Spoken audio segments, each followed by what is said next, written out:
ಸ್ನೇಹಜ್ಯೋತಿ ಇದು ಸ್ನೇಹಾಲಯದ ಒಡಲಿನ ಒಳಗೆ ಅಡಗಿರುವ ನಿಜ ಕಥೆಗಳು. ನಮಸ್ಕಾರ ವೀಕ್ಷಕರೇ, ಇದು ಸ್ನೇಹಜ್ಯೋತಿ, ಮಾನಸಿಕ ಅಸ್ವಸ್ಥತೆಯ ಕತ್ತಲಲ್ಲಿ ನರಳುತ್ತಿರುವ ಜೀವಗಳ ನಿಜ ಕಥೆಗಳು. ಇವತ್ತಿನ ಸಂಚಿಕೆಯಲ್ಲಿ ದುಷ್ಟ ಸ್ನೇಹ ಕೂಟದ ಜೊತೆಯಲ್ಲಿ ಬೆಳೆದು ಮಾದಕ ವ್ಯಸನಕ್ಕೆ ತುತ್ತಾಗಿ ಜೀವನವನ್ನೇ ಕಳೆದುಕೊಂಡ ಮಹಿಳೆಯೋರ್ವಳ ಕಥೆಯನ್ನು ಕೇಳೋಣ. ಪ್ರಿಯ ವೀಕ್ಷಕರೇ, ಸರ್ಕಾರ ಮತ್ತು ಕಾನೂನು ಇಲಾಖೆಗಳು ಸಮಾಜವನ್ನು ಮಾದಕ ವ್ಯಸನದಿಂದ ಮುಕ್ತ ಮಾಡಲು ಹಲವಾರು ರೀತಿಯ ಕಾರ್ಯಕ್ರಮಗಳನ್ನು ಹಮ್ಮಿಕೊಳ್ಳುತ್ತದೆ ಹಾಗೂ ಕಟ್ಟುನಿಟ್ಟಿನ ಕ್ರಮಗಳನ್ನು ಕೂಡ ಜಾರಿಗೆ ತರುತ್ತದೆ. ಆದರೂ ಸಮಾಜದಲ್ಲಿ ಮಾದಕ ವ್ಯಸನಿಗಳನ್ನು ಪೂರ್ತಿಯಾಗಿ ನಿಯಂತ್ರಣ ಮಾಡಲು ಸಾಧ್ಯವಾಗಲೇ ಇಲ್ಲ. ಒಂದು ಬಾರಿ ಯಾರಾದರೂ ಮಾದಕ ವ್ಯಸನಕ್ಕೆ ತುತ್ತಾದರೆ ಅವರು ಹಂತ ಹಂತವಾಗಿ ಆ ಚಟವನ್ನು ಬೆಳೆಸುತ್ತಾ ಹೋಗುತ್ತಾರೆಯೇ ಹೊರತು ಅದರಿಂದ ಹೊರಬರಲು ಅವರಿಗೆ ಸಾಧ್ಯವಾಗುವುದೇ ಇಲ್ಲ. ಹೀಗೆ ಮಾದಕ ವ್ಯಸನಕ್ಕೆ ತುತ್ತಾಗಿ ತನ್ನ ಜೀವನವನ್ನೇ ಕಳೆದುಕೊಂಡು ಅಪ್ಪ, ಅಮ್ಮ, ಗಂಡ, ಮಗ ಎಲ್ಲರಿಂದಲೂ ದೂರವಾದ ಮಹಿಳೆಯೋರ್ವಳ ಕರುಣಾಜನಕ ಕಥೆ ಇದು. ಈಕೆಯ ಹೆಸರು ಅನನ್ಯ. ಕರ್ನಾಟಕದ ರಾಜಧಾನಿಯಾದ ಬೆಂಗಳೂರು ನಗರದವಳು. ಹುಟ್ಟಿನಿಂದಲೇ ಶ್ರೀಮಂತ ಕುಟುಂಬದಲ್ಲಿ ಬೆಳೆದ ಮಗಳು. ಜೀವನದಲ್ಲಿ ಯಾವುದರ ಕೊರತೆಯನ್ನೂ ಕಾಣದವಳು. ನಮ್ಮ ಮಗಳಿಗೆ ಯಾವುದರಲ್ಲೂ ಕಡಿಮೆ ಆಗಬಾರದು ಎಂಬ ಆಸೆಯಿಂದ ತಂದೆ ತಾಯಿ ಆಕೆಗೆ ಬೇಕಾದ ಎಲ್ಲಾ ಸೌಲಭ್ಯಗಳನ್ನು ನೀಡಿ ಪ್ರೀತಿಯಿಂದ ಬೆಳೆಸಿದರು. ಬಾಲ್ಯ ತುಂಬಾ ಸುಂದರವಾಗಿತ್ತು. ನಗು, ಕನಸು, ಸಂತೋಷದಿಂದ ತುಂಬಿದ ಬದುಕು. ಆದರೆ ಕಾಲೇಜಿನ ಮೆಟ್ಟಿಲು ಹತ್ತಿದ ನಂತರ ಆ ಬದುಕು ನಿಧಾನವಾಗಿ ದಿಕ್ಕು ತಪ್ಪತೊಡಗಿತು. ಮನೆಯಲ್ಲಿ ಖರ್ಚಿಗೆ ಬೇಕಾದಷ್ಟು ದುಡ್ಡು ಸಿಗುತ್ತಿತ್ತು. ದುಡ್ಡಿನ ಜೊತೆ ಸ್ನೇಹಿತರ ಬಳಗವೂ ದೊಡ್ಡದಾಯಿತು. ಆದರೆ ಆ ಸ್ನೇಹಿತರಲ್ಲೆಲ್ಲ ಒಳ್ಳೆಯವರೇ ಇರಲಿಲ್ಲ. ಕೆಲವರು ಈಗಾಗಲೇ ದುಷ್ಟ ಚಟಗಳ ಅಂಧಕಾರದಲ್ಲಿ ಮುಳುಗಿದ್ದರು.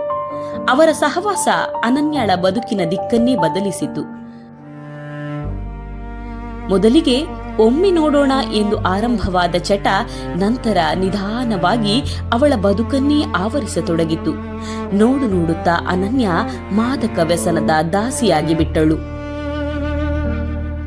ಒಮ್ಮೆ ಮನೆಯ ಬೆಳಕಾಗಿದ್ದ ಮಗಳು ಈಗ ಮನೆಯವರ ಕಣ್ಣೀರಿಗೆ ಕಾರಣವಾಗಿ ಬಿಟ್ಟಳು.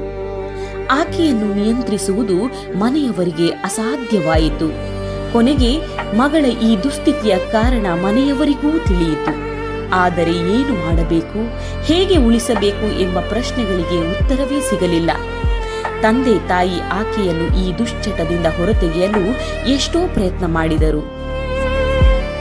ಔಷಧಿ, ಚಿಕಿತ್ಸೆ, ಪ್ರೀತಿ, ಕಣ್ಣೀರು, ಬೇಡಿಕೆ ಯಾವುದೂ ಫಲಿಸಲಿಲ್ಲ.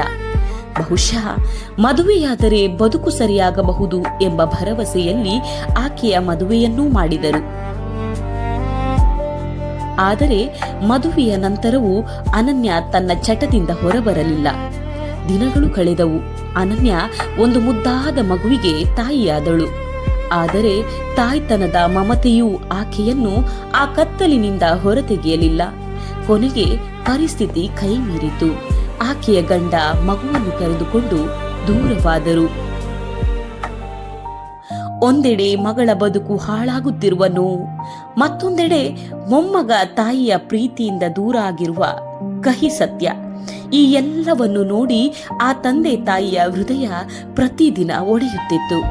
ಏನು ಮಾಡಬೇಕೆಂದು ತೋಚದೆ ಕೊನೆಗೆ ವೈದ್ಯರ ಸಲಹೆ ಮೇರೆಗೆ ಅವರು ಕರ್ನಾಟಕ ಹಾಗೂ ಕೇರಳದ ಗಡಿ ಪ್ರದೇಶವಾದ ಮಂಜೇಶ್ವರದ ಸಮೀಪದ ಪಾವೂರಿನಲ್ಲಿರುವ ಸ್ನೇಹಾಲಯ ಮಾನಸಿಕ ಅಸ್ವಸ್ಥರ ಚಿಕಿತ್ಸಾ ಕೇಂದ್ರವನ್ನು ಸಂಪರ್ಕಿಸಿ ಅನನ್ಯಳನ್ನು ಅಲ್ಲಿ ಚಿಕಿತ್ಸೆಗೆಂದು ದಾಖಲಿಸಿದರು. ಕಳೆದ 3 ವರ್ಷಗಳಿಂದ ಸ್ನೇಹಾಲಯದ ಆರೈಕೆಯಲ್ಲಿರುವ ಅನನ್ಯ ಮೊದಲಿನ ದಿನಗಳಲ್ಲಿ ಚಿಕಿತ್ಸೆಗೆ ಸ್ಪಂದಿಸಲಿಲ್ಲ. ಕೋಪ, ಹಠ, ಅಳಲು, ಮೌನ ಇವೆಲ್ಲದರ ನಡುವೆ ಸ್ನೇಹಾಲಯದ ವೈದ್ಯರು ಮತ್ತು ಸಿಬ್ಬಂದಿ ಆಕೆಯನ್ನು ಕೇವಲ ರೋಗಿಯಂತೆ ಅಲ್ಲ, ಮನೆಯ ಸದಸ್ಯೆಯಂತೆ ಪ್ರೀತಿಯಿಂದ ನೋಡಿಕೊಂಡರು. ಆ ಪ್ರೀತಿ, ಆ ಸಹನೆ, ಆ ಆರೈಕೆ ನಿಧಾನವಾಗಿ ಅನನ್ಯಳ ಬದುಕಿನಲ್ಲಿ ಬದಲಾವಣೆಯನ್ನು ತರತೊಡಗಿತು. ಇಂದು ಆಕೆ ಮಾದಕ ವ್ಯಸನದಿಂದ ಪೂರ್ತಿಯಾಗಿ ಮುಕ್ತಳಾಗಿದ್ದಾಳೆ. ಆದರೂ ಮಾನಸಿಕವಾಗಿ ಇನ್ನೂ ಸಂಪೂರ್ಣವಾಗಿ ಚೇತರಿಸಿಕೊಳ್ಳಬೇಕಿದೆ. ಆದರೆ ಈಗ ಅವಳ ಕಣ್ಣಿನಲ್ಲಿ ಮತ್ತೆ ಬದುಕಬೇಕೆಂಬ ಆಶೆ ಕಾಣುತ್ತಿದೆ. ಮತ್ತೆ ಕುಟುಂಬದ ಜೊತೆ ಸೇರಬೇಕೆಂಬ ಕನಸು ಮೂಡುತ್ತಿದೆ.